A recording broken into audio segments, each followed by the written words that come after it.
if I had a rap name, it'd be like Long Cheese or something, you know. It's like did you say long cheese? long cheese? long cheese or something.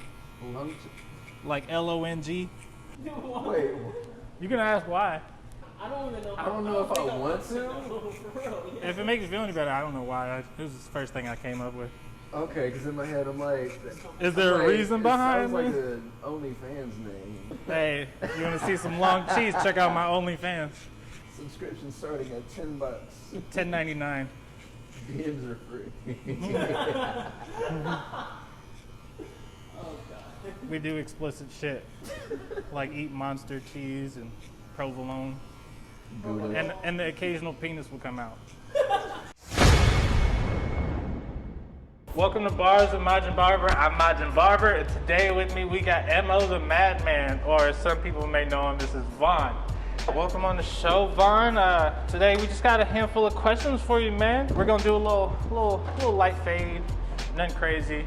Just get my man together, clean him up, because he's looking a little rough. It's that quarantine. We got. It's not that bad. It's not as bad as I've had some people come in. You know, it's got some Potential. Dreamville qualities. Dreamville. So, Vaughn, it's been cool for a decent amount of time. Like, I've known you for a little while now. Since I've known you, you've always been like rapping and freestyling at parties and stuff. Yeah. I think that's the first time I met you was like at a party and you guys were freestyling on the front yard. That definitely would not surprise me. Yeah. At all. I've been rapping since I was like 10, but I started like writing everything down when I was in high school, and then I started recording as Mo the Madman in, I want to say like 2012. For a long time I was really bad at stage names. Okay.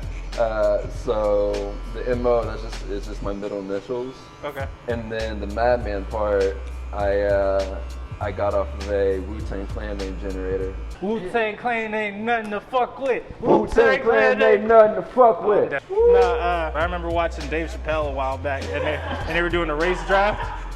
It has to be a staple in like black culture. I was talking to somebody about that, and they're like, Dave Chappelle is the funniest comedian they know. Like growing up, that's who they watch the most and love the most. So you were obviously a Wu-Tang fan growing up. I'd imagine that you used their generator to kind of come up with your name.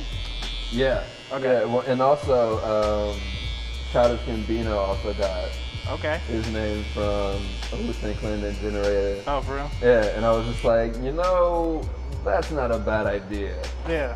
So I legit just threw my name in there, and I was like, I like it. And then and here we are. I was like, wait. You gotta be more specific than that, nigga. What? See, my bad. What happened? We were on two different paths. Yeah, just don't pay me no mind. I ain't even here for real. This is the ghost that live at your house talking. Oh my God. I told y'all that in confidence. I'm sorry. Well, if you go miss it, we know why.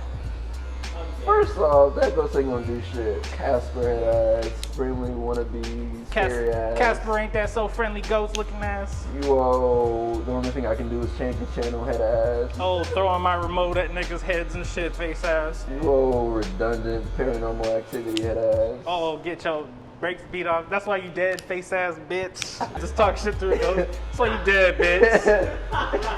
That's why I got a heartbeat, ho. This ghost ain't got shit on me. I'll throw hands with a ghost, man. These hands transcend the electromagnetic fields that house these motherfuckers. So there's a little bit of conversation that the camera missed. There may or may not be a ghost up in Vaughn's crib. Yeah, nigga, we got a ghost in that shit. I mean, she ain't on that fuck shit like that. She cool. She a cool ass ghost for real. I mean, she alright.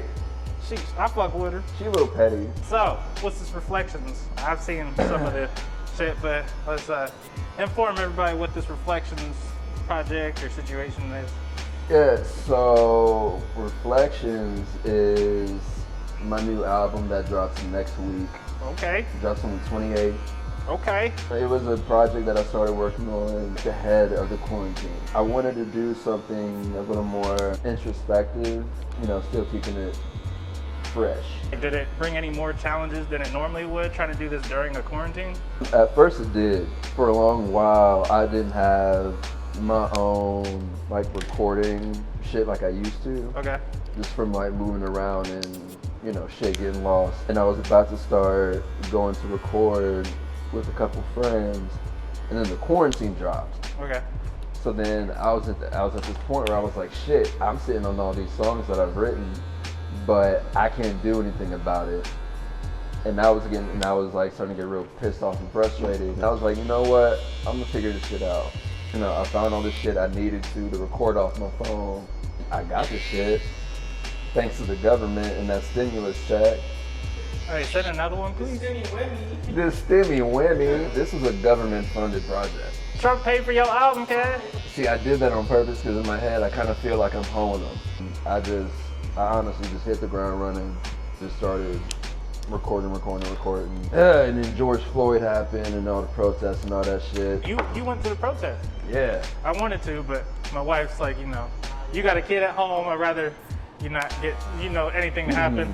I'm sure you got similar situations. Yeah, I was in the same situation, but because when it first went down, I wanted to go, but I was like, I can't be doing shit like that, like I used to. Yeah. I gotta be responsible, but I went down there. Beat some ass, robbed some stores, that type of shit. Robbed some shit, looted, set some shit on fire. Did me some Louis Vuitton underwear. I got some Gucci slides, nigga. With the Adidas socks. That was frustrating though. My whole thing is I wanted to go, protest and shit peacefully. I mean, if I had known anybody that was looting, hit me up, size 11, half 12 shoes. That's right. But, it was frustrating because it was like everybody was like, oh, okay, well, these people are using this as an excuse to just rob every store. And my whole thing was like, I can understand looting to an extent, but why are you robbing the black-owned stores or the minority-owned stores too? Like, I'm not encouraging stealing and robbing, but it's like, why would you attack the stores that are owned by your people? The whole protest itself is supposed to be encouraging black people, not encouraging black people to fuck other black people over. Like, I have a friend who worked at that KC Shoes or KC Sports in like Short North area, but niggas looted that place. And it was like a minority-owned place. It wasn't even the people that were protesting. It was people that were like taking advantage, like, okay, the police are all over here. Right. Let's go break into here. Because I think that at one point, people were trying to break into Easton.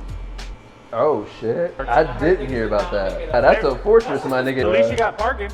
I would have slid up in that bitch. Bro, and then they weren't wearing masks. Like, I'm not saying, go out and, start looting and shit. If you're gonna do some shit, nigga, at least wear a mask. The one time you're allowed to legally go into a store with a mask on, you don't take advantage. Now walking in stores with masks on just feels uncomfortable up here. I mean, you're also of color. True. There's still microaggressions. I was in Kroger just, like you do. There is a skinny, white dude. He looks like he probably lives in his mom's basement or something. I come out of this aisle and he's like maybe 4 or 5 feet away from me. So he sees me out the corner of his eye and then immediately puts his hand up by his pocket and shit. I see the bottom of the knife. I'm like, dog, first off, if I'm gonna do anything, do you really think that you, of all niggas, with that tiny little knife can do something? And secondly, if I was gonna do something, don't you think I would have done it? I'm one of those people, I'll say something. I see you reach in your pocket. Hey, I'm not about to rob you. Just say, people, they get so embarrassed with shit like that. If you feel embarrassed for your instinct, it is a problem. You have the idea to clutch your purse when I'm in your presence. That's a problem, because that's something on the inside that makes you think that this is okay. It makes you think and assume that I'm gonna rob you. All of us are super chill, probably too lazy to even try to rob somebody. For me to rob somebody, that means I have to talk to them. And I'm just like, I'm good. I don't even want to talk to you. I gotta tell you to run them pockets. That's just a lot of socialization that I don't want to do. I have this whole thing where I'd rather not talk to you if I don't have to. Especially in public if I don't know you. I'm too self-conscious. I'm gonna be thinking the whole time, all right, how I'm supposed to rob this person? What should I say? What if I say this? I'm overthinking. Should I tell him run these pockets, or is that too black? And I got 3 different voices too. So if I'm talking to somebody, I gotta make sure I'm using the correct tone. Sometimes my voice gets high-pitched. I'd be like, yo, run these pockets! I ain't run these pockets! Nigga, I'm like, what? And I have green hair. They gonna see me on the street like, hey, that's the nigga that robbed me. What you talking about, bro? I found these shoes. What you talking about?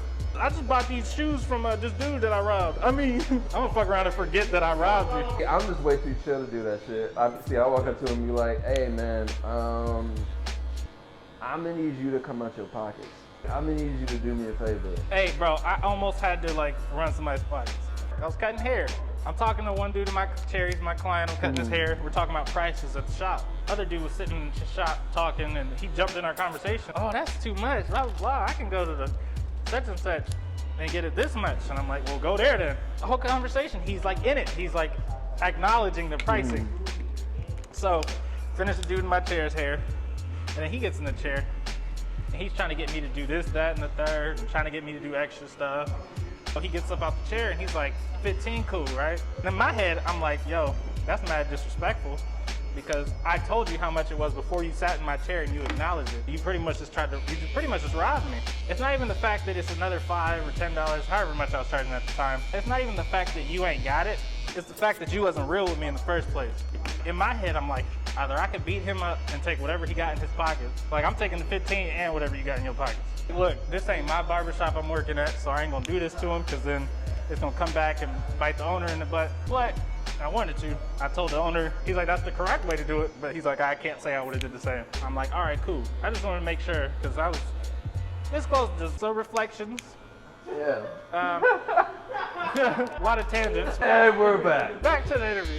You were telling me about a little bit about some media group you got going on. Monarch Media Group. The whole idea of it, I had a vision for a one-stop shop. Kind of like a label, but deeper than just, music. And on top of that, I also wanted us to have our own events as well.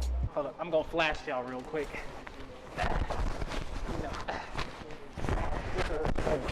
Peep, hold up, peep gang. I'm working on merch, so if y'all support me, hit that like button, hit that subscribe button, hold up. Long cheese. I got a surprise for y'all too, so we're working our way to 100 subscribers. It might not sound like a lot to y'all, but I got something in plan. When I hit 100 subscribers, I'm gonna let my wife do my hair. So make sure y'all hit that subscribe button. Ooh, damn. Oh, yeah. Like that. See, you just gotta be behind me and shit. Fucking girls from me and shit. What's up, man? What's up, Nick? I'm dead. Okay? Yeah, that's fresh as fuck. Hit him with the spin real quick. This is no bias. I think I did my thing. So. Show him I did.